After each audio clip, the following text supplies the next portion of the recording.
आधुनिक एवं वैज्ञानिक शिक्षा की प्रोन्नति हेतु दिल्ली के प्रसिद्ध IAS coach Alok Ranjan sir की प्रेरणा से निर्मित दिग्मनी ग्लोबल स्कूल में स्टीम लैब की निर्माण स्थापना कार्य पूर्ण हुआ। इस लैब का उद्देश्य स्कूली बच्चों को artificial intelligence, robotics, PSLV, GSLV technology, satellite propulsion system, प्रणोदक तंत्र, एरोनॉटिक्स और drone tech, architectural design, machine learning जैसे नवीन विषयों से अवगत कराना एवं प्रशिक्षण देना है, जिससे भविष्य में मल्टीनेशनल कंपनियों एवं बड़े वित्तीय संस्थानों तथा विज्ञान के क्षेत्र में करोड़ों रुपए के वार्षिक वित्तीय पैकेज को प्राप्त करें। आलोक सर ने बताया कि 15 वर्षों के बाद टेक्नोलॉजी में बड़े परिवर्तन संभावित है, जिसके लिए उपरोक्त विषयों पर अध्ययन की आवश्यकता नई पीढ़ी को है। बिहार के युवाओं के भविष्य, विशेषकर मगध क्षेत्र के युवाओं के लिए यह एक भविष्योन्मुखी मिशन है, जिसे सूत्रधार दिग्मनी ग्लोबल स्कूल होगा। आने वाले दशक में नौकरियां विज्ञान की इन्हीं शाखाओं में प्राप्त होगी। स्कूल सुपरिटेंडेंट ईशन कानपुर केशव पांडे ने इस वैज्ञानिक शिक्षा को समय की मांग एवं CBSE सिलेबस पाठ्यक्रम के अनुरूप तथा बच्चों के सर्वांगीण विकास के लिए आवश्यक बतलाया। दिग्मनी ग्लोबल स्कूल के प्रिंसिपल श्री V.K. चचोरिया, जो DPS भोपाल के पूर्व प्राचार्य रहे हैं, ने प्रेस वार्ता में स्टीम लैब की महत्ता पर प्रकाश डाला। इस अवसर पर स्कूल प्रबंधन से Satya Prakash, IIT math specialist Saurabh, it specialist भी उपस्थित रहे। शिक्षक संघ के अध्यक्ष श्री रंजीत जी ने दिग्मनी ग्लोबल स्कूल अपनी शुभकामनाएं एवं शुभाशाएं प्रदान की।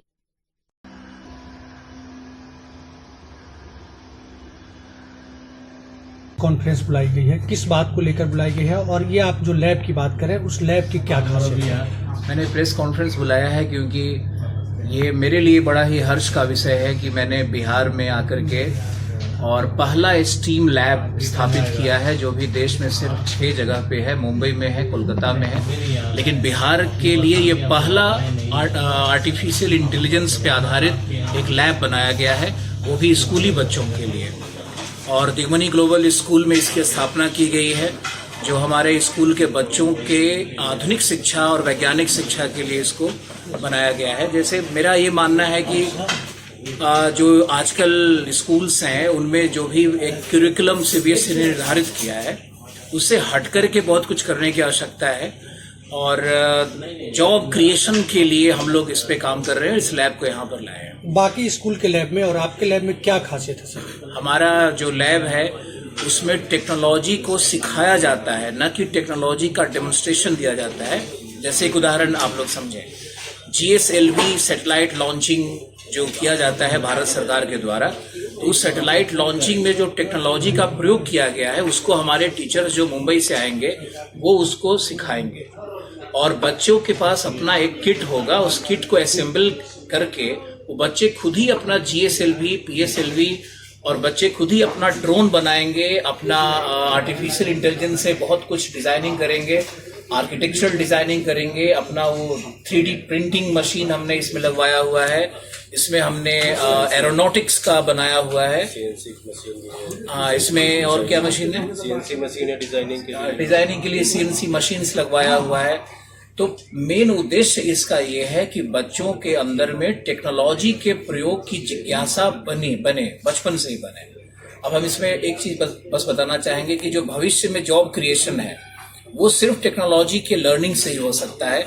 हमने इस लैब में सिर्फ हवाई जहाज नहीं टांगा है, दिखाने के लिए रोबोट्स नहीं टांगे हैं, हमने रोबोट कैसे काम करेगा उसकी टेक्नोलॉजी का लैब बनाया हुआ है। एक बहुत बड़ा अंतर है कि हर स्कूल में आप देखेंगे तो कहीं ना कहीं कुछ ना कुछ लोग अपना डेमोन्स्ट्रेशन करके रखे हुए हैं, लेकिन हमने बच्चों को किट देना और बच्चों के लिए बाहर से टीचर हायर करना, मुंबई से टीचर आएंगे, दिल्ली से टीचर रहेंगे, तो वो उनको सारा टेक्नोलॉजिकल लर्निंग करवाएंगे उनको। सर, ये लैब जो है आपके स्कूल की पार्ट है या फिर आम लोगों के लिए भी, आम बच्चों के लिए भी ये खुलेगा? नहीं, ये आम बच्चों के लिए नहीं है, ये आम बच्चों के लिए बिल्कुल नहीं है, क्योंकि बहुत ही कॉस्टली अफेयर है ये। इस एक लैब को स्टैब्लिश करने में 50 लाख से अधिक का खर्च आता है। एक मशीन बहुत महंगा होता है इसमें। ये सिर्फ मॉडल्स और सिर्फ खिलौने नहीं होते हैं, इसमें वो इलेक्ट्रॉनिक्स और इलेक्ट्रिकल सर्किट पे बना हुआ पूरा एक सिस्टम होता है, जिससे बच्चे सीखते हैं कि कैसे हम लोग इसका प्रयोग करें। तो ये संभव नहीं है कि हम बाहर के लोगों के लिए इस लैब को ओपन करें। जनरेशन कब है सर लैब का? इनॉग्रेशन 3 तारीख को है इसका, सरस्वती पूजा के अवसर पर। और पूरे गया के नगर वासियों से मेरी प्रार्थना है कि आप एक बार कम से कम आकर के हमारे दिग्मनी ग्लोबल स्कूल को विजिट करें और हमारे इस लैब को देखें, हमारे अन्य कंप्यूटर लैब्स, अन्य साइंस लैब, और जो हमने बहुत कुछ किया हुआ है कि एक स्मार्ट क्लासरूम कैसे बनाया हुआ है, और हमारे टीचर्स, हमारे प्रधानाचार्य, हमारे जो प्रिंसिपल हैं, हमारे जो स्कूल सुपरिटेंडेंट हैं जो हमारे आसपास बैठे हुए हैं, इन सबसे भी मिलें और हमारे स्कूल के विषय में जानने की कोशिश करें।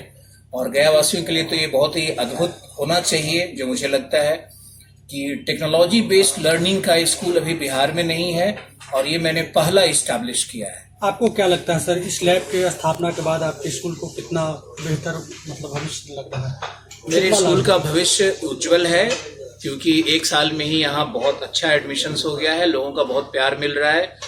अब स्कूल तो एक अच्छा होना बुरा होना तो शिक्षकों के, टीचर्स के और हम लोगों के ऊपर डिपेंड करता है। लेकिन गया के लोगों का बहुत अथाह प्रेम मिल रहा है, और 1 साल के अंदर में स्कूल में बहुत सारे बच्चे हमसे जुड़ चुके हैं, बहुत सारे फैमिली जुड़ चुके हैं, बहुत सारे फैमिलीज अनकंडीशनल लव दे रहे हैं।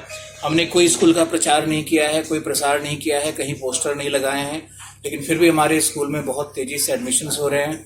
और बच्चों का एडमिशन यहाँ पे वैसे नहीं होता है कि आप आए और आपका एडमिशन हो गया। हम लोगों ने हम लोग एग्ज़ाम कंडक्ट करते हैं, बहुत ही 3 बार टेस्ट उनका लिया जाता है, फिर किस क्लास में बच्चा जाएगा उसका निर्धारण भी हमारे शिक्षकगण और हमारे प्राचार्य ही करते हैं। तो आसान भी नहीं है बहुत कि इसमें, अब कई बार पिछली बार तो बहुत सारे लोग आए और क्लास 8 के लिए उनके बच्चे 8 सस्टेन नहीं कर पाए, टेस्ट नहीं दे पाए, तो मैंने उन सबका 6-7 में एडमिशन। एक आखिरी सवाल है सर, जो बच्चे आपके स्कूल में पढ़ रहे हैं वो सभी बच्चे लैब का लाभ ले पाएंगे या फिर उसका कोई एक्स्ट्रा चार्ज देना होगा? जो हमारे बच्चे वहाँ पे हैं, जो उनके लिए किट का चार्ज अलग से लिया जाएगा प्रथम वर्ष से, और किट का चार्ज उनको पे करना पड़ेगा बस, जो एक नॉमिनल चार्ज होता है, 1000-2000 का कुछ किट का चार्ज होता है। बाकी उनका एजुकेशन वहाँ फ्री है। टीचर्स का जो पेमेंट है वो सब स्कूल उसका भार ग्रहण करेगी, और ये बाकी लोगों पे नहीं दिया जाएगा, लेकिन किट का चार्ज होगा।